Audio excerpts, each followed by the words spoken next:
Guys, Kevin Matt from Pretty Little Liars, Season 6, Episode 19, Did You Miss Me? And before I start this review, I do want to preface something, that this review is not for the season finale, which is airing tonight, which I believe is called, little something, I don't remember what it's called, but it's not for the finale that's airing right now. That's not what this review is for. What this review is for last week's episode, because as you guys know, I'm a week behind on things. So if you guys are looking for a review of Hush Hush Sweet Little Liars, it's coming, definitely. I will probably get it up by tomorrow, Thursday, the latest, but it's not this review. If you guys are looking for that, that's not going to be this review. What this review is for Season 6, Episode 19, Did You Miss Me? I was really looking forward to this episode. You guys know I've really been enjoying this season, and especially the end of the last episode. We got a very shady, but mysterious ending, and this episode, I will say, not my favorite. Definitely felt like a penultimate episode. Definitely it felt that way. There were some things this episode I wasn't a huge fan of, but I really did like the way this episode played out. I will say this was definitely more of setting events up for the finale. That's very much what this episode was. But there were some very strong scenes in this episode and a lot of things to talk about, and I really like the way they're handling things. In fact, I'm pretty sure we could get a mystery revealed this finale. I feel like we're going to find out who the killer is, or at least who the stalkers. We're going to find that out definitely. Who the killer is obviously isn't going to be revealed till season 7, but I think at least who the stalker is, that's going to be revealed in the season finale. But let's get into this episode. So as we know, last week, Mona gave Emily that very shady answer. She had the pink dice. She told her she didn't want to talk about it here, and we find out right away what's going on. Now, I thought that Mona was going to hide this from Emily, but it pretty much seems legit what she tells her, because Mona tells her, that Emily knows, that Mona's keys had 2 pink little dice on them, just like the keys they witnessed at the Crow's Diner, told the police about it, and Emily demands to know if Mona called Charlotte the night that she was murdered from the diner. And Mona confesses that she did call Charlotte and asked her to meet her at the diner. She sat there all night, but Charlotte never showed up for whatever reason, obviously because she was murdered, and Mona says that she just wanted to talk to Charlotte in private to see, if what she was going to do now that she was free, which, is a good answer, because obviously she was gone and now she's not, and Emily accused Mona of plotting to do something to keep quiet, and that's really the only reason she did it. And Mona snaps back that it doesn't matter what she would have done because she never showed up, and that part with her snapping, I feel like some of it's true and some of it's not. Like, why would Mona be interested in what Charlotte wants to do? I don't understand. I mean, she wasn't working with Charlotte. She was never working with Charlotte. In fact, she was the one that found out what was going on with Charlotte. So, I don't know. I understand Mona wanted answers or things like that, but why would she go with Charlotte? Why would she do this? To me, it feels like Mona's hiding something a lot larger than we think. She clearly is working with someone. I don't know who, but she's working with someone, and there's definitely something more going on there. And what it is, like I said, I don't really know what's going on there right now. We'll have to find out. It's going to be very interesting to see what's going on there. But right away, very way to start the episode, very shady stuff, really do enjoy it. So next morning, Emily fills Spencer and Arya in on her conversation with Mona. Arya wants to run the police station and tell, Tanner that Mona was the girl at the diner, because obviously they knew there was a girl, but Spencer convinced her to hold off, that they don't know if this is for sure, and that they don't know what to do yet, and they need to be careful about what they do, which, yeah, they do, and Spencer points out that if Mona is free range, then they will be able to keep an eye on her and see what she's up to, because obviously, she'll be out there, and if she's free, then they'll be fine. So they don't really know exactly what to do, which was very interesting. So Hannah's at the loft with Lucas. She calls Jordan, tells him that she's going to be in Rosewood a little bit longer. If you remember, she was only supposed to be there temporarily, but now they have to be there longer, and Jordan even wanted her to go back, but she just has to stay there. And since it's Lucas's loft, he looked at the controller on the iPad to see what happened to cause the fire to go AWire at the bridal shower, because of course there was a fire in the last episode, and they're trying to figure out why this fire just happened, because, there is a possibility that this could have just been a natural cause, but I think it's pretty clear that this was in fact the stalker or the killer. This was not just something that randomly happened. So he promises to get it fixed. He doesn't understand why it malfunctioned, because he just thinks it's a malfunction. I think Hannah knows deep down that this was the stalker's work that did this, but she doesn't want to say anything, obviously, because one, she doesn't want to concern him. She doesn't want him to get involved, things like that. Two, she wants to keep faith that this isn't as bad as what she thinks it is. I feel like that's what it is as well. Like, she wants it to stay, she doesn't want to think that this could be, as bad as it is. She wants things to be better. So I can totally understand that. Her and Jordan, though, seem to be getting more and more distant every single episode. And I'm really starting to think this wedding that's happening for Hannah is not happening. It's not going to happen in the finale. I'm not hearing that that's what's going to happen.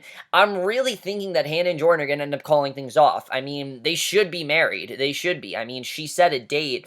I don't remember when that date was, but she did set a date. And I really don't see these two, lasting that much longer. I honestly see them breaking up. I really do, I have to say. And we'll have to see what happens there, but I personally don't see them lasting that much longer. I like Jordan. I do. I don't think he's a bad guy. It's just he hasn't been through the same things that Hannah has. He can't really relate to her. They have a lot in common. They work very well together, but now this whole situation has come up. It's just gotten very complicated, and I don't really see Hannah and Jordan lasting that much longer. I feel like Lucas is a better fit for her. He's much more concerned about her. He knows what's going on, and he won't, think that she's up to something. He'll know what's going on because he's dealt with this sort of thing before.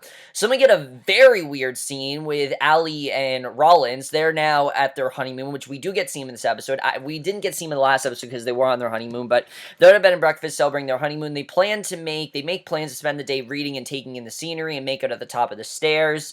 And I do like these two. I know a lot of people don't see chemistry, but as Allie's walking down the stairs, she somehow just trips and falls all the way down the banister, just out of nowhere, and she wakes up in the hospital. We don't know how she got there or who did this to her, and she seems to be completely in one piece, thank God, but she does have a concussion. And I think this proves that whoever is stalking them is not allied with Allie. It's clear that Allie, was seriously hurt. She didn't know this. She knew this came out of nowhere, and something I like about this is that she seems to be in a good place with the liar. She doesn't seem to be distrusting of them. She seems to be friends with them, and I like that. I don't want to see Allie and the liars have just a random conflict out of nowhere. I think does not go with their character. I think it doesn't really work with the show, and you need to keep them together. You really do. I mean, you need to keep those five together. Even though Allie's kind of been separated because of her situation, you need to keep them some way together. You just have to. That's just how I really see things. I don't want her to be against them.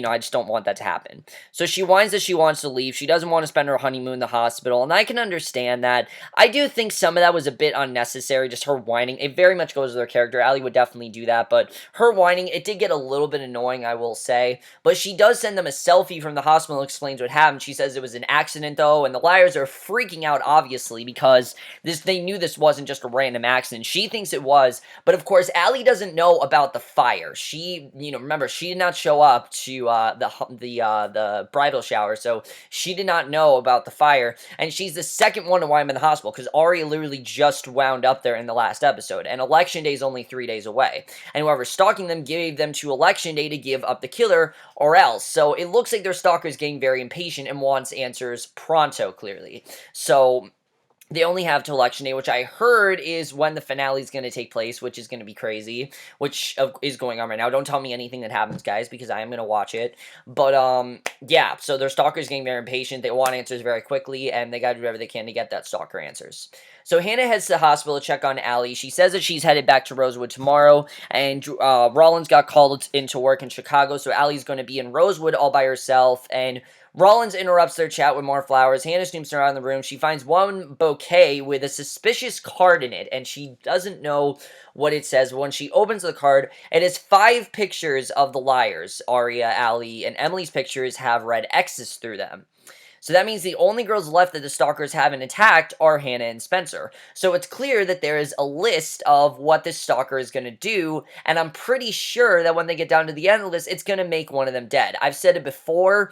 I think someone's dying. I really do. I think this stalker is going to end up killing one of them, because if they don't get the answers they want by election night, there's going to be consequences, and I'm interested in seeing what happens if they don't get those answers. I'm not saying I want to see one of them die. I really don't, but I feel like that's what the stalker's going to do. The stalker's going to kill them. If you don't tell me who killed this person, I'm just going to kill you. Which, yeah, it's hypocritical, but it would make sense, obviously. They want answers, and they're going to do whatever they can to get them. I can totally understand that.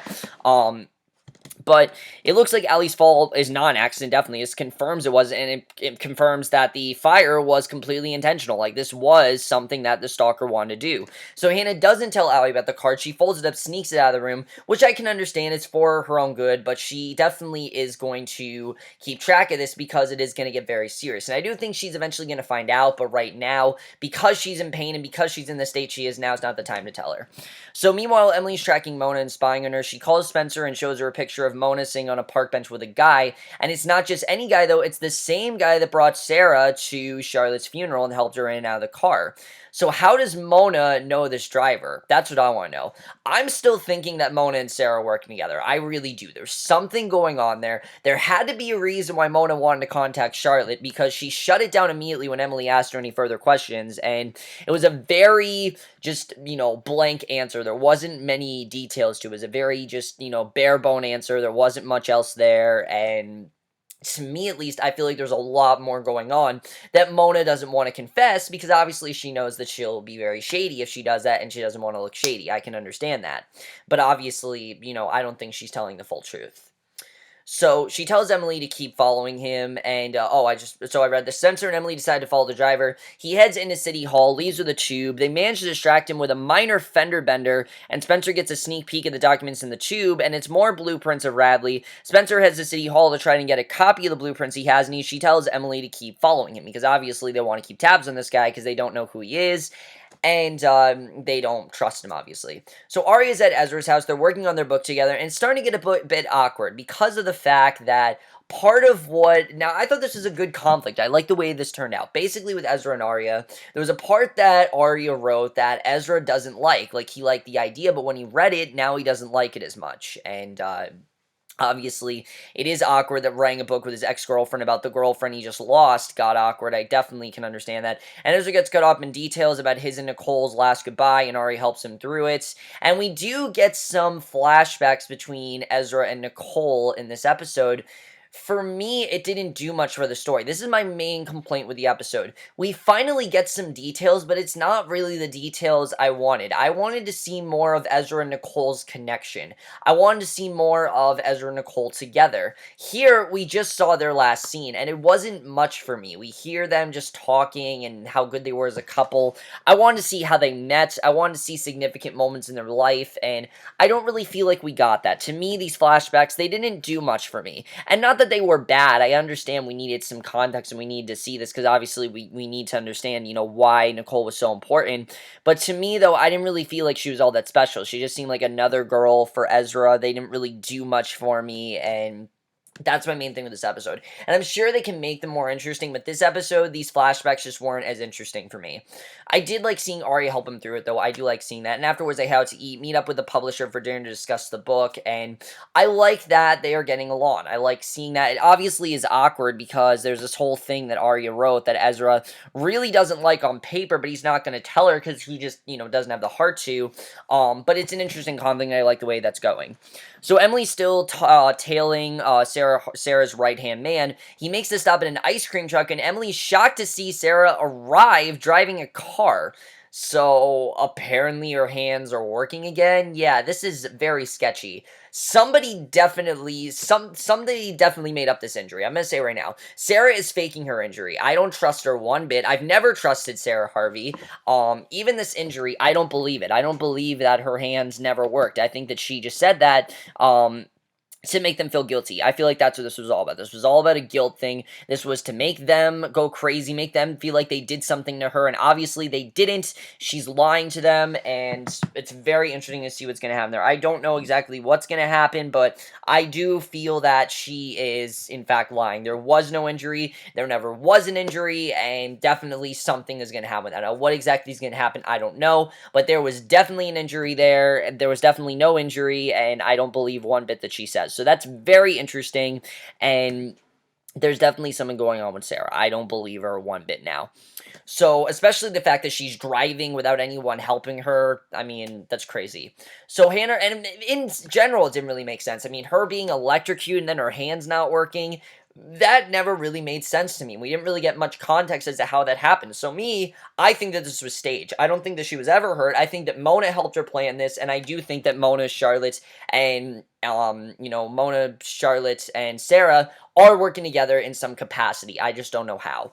So Hanna arrives back in Rosewood. She goes straight, well, they were working, that is. And she goes straight to Caleb. She's obviously panicking because she saw the card from the new Stalker and knows that either she or Spencer is the next one, and obviously she's really worried. So Hanna tells Caleb that she thinks it is time to call the Stalker's bluff and give them what they want, and basically she is going to pretend that she was the one that staged this murder, that she was the one that did it, and she does it pretty convincing. I mean, she, for a second, convinces Caleb that she's the one that kills Charlotte, and then she tells him, look, this is just a lie, just go along with it. She does a very good job with that. So Spencer arrives at the barn, interrupts Hanna and Caleb's chat, and Caleb tells Spencer that she needs to listen to Hanna. Hanna confessed to Charlotte's murder. She says that she snuck out of the hotel, saw Charlotte at the church, and hit her in the back of the head with a candlestick. Spencer's mortified, and then Hanna says that she's just kidding, but that is what she's going to tell the police, which I can understand why she's going to do this. Is this going to get Hanna arrested? Yes, she's going to get arrested, but it keeps the girls safe, and it keeps the Stalker off their back. And of course, remember,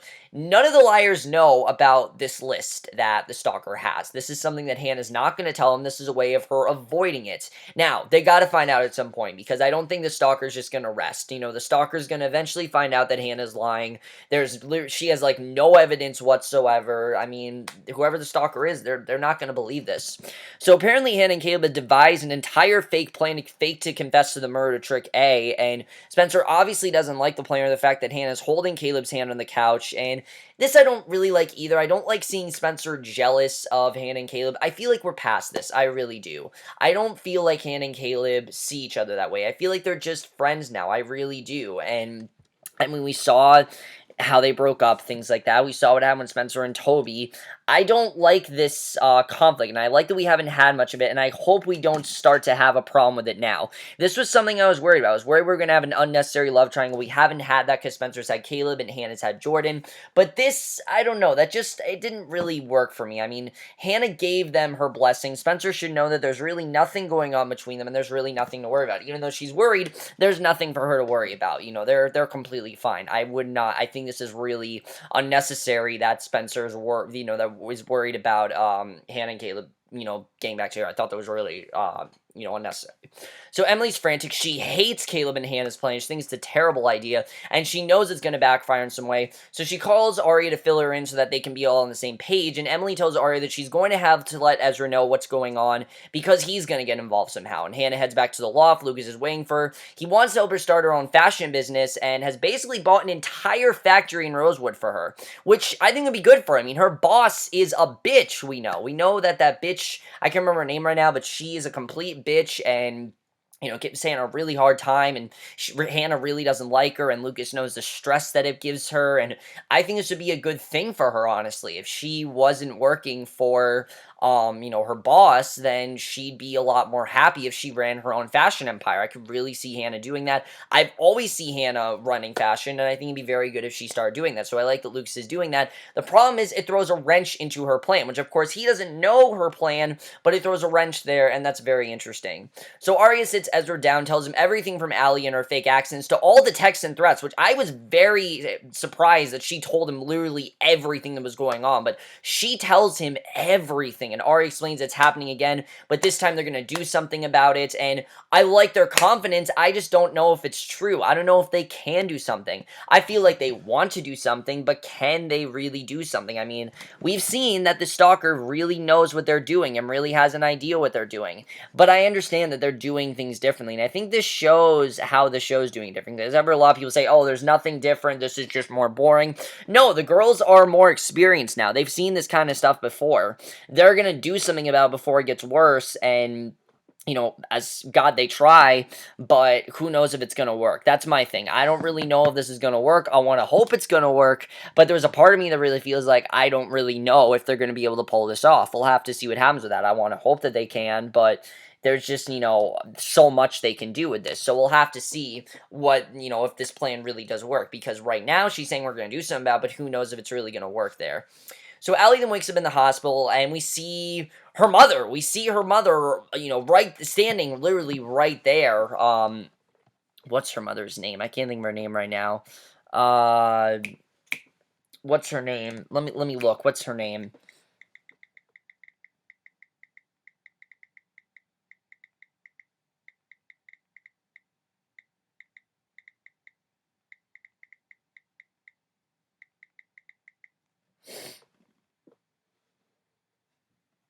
Sorry, guys, just gotta look something up. I can't remember her name. Ah, there it is. Okay.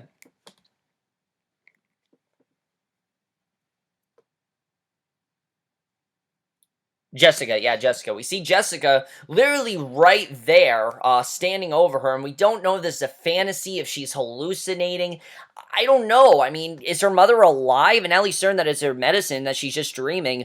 But Jessica tells her that Rollins is going to take good care of her and protect her and be an amazing husband. And then she tells Allie to rest and promises she will be happy from now on. And I don't know. I feel like this is fake. I don't think this is real. There's no way that Jessica would actually be back, but there is a theory that Jessica is back, and I haven't read the theory. I think it's just a theory, but there's absolutely no way that Jessica's alive. I mean, there's just no way.